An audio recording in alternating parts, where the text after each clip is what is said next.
Most bags are sewn together. This one's welded, because when you're designing a cooler, every hole is a problem. When you sew a bag, every stitch is a chance for warm air to get in or for water to leak out.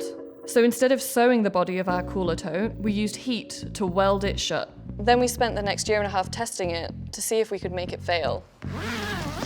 We placed a sealed container of water inside the cooler and tested it to an 89-degree environment. It stayed cold for 9 hours. We filled it with water 1 hour, 6 hours, 12 hours, and even 24 hours later.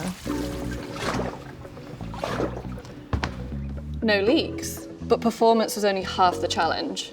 Most cooler bags are either designed as technical gear for ice retention or as everyday totes where insulation is an afterthought. We wanted technical performance without it looking like technical gear. Frankly, we wanted it to look cool. And one detail we obsessed over, the bottle opener built into the zipper pull. We custom designed its shape and finish for ease of use, with a cord long enough to easily open the bottle you just grabbed.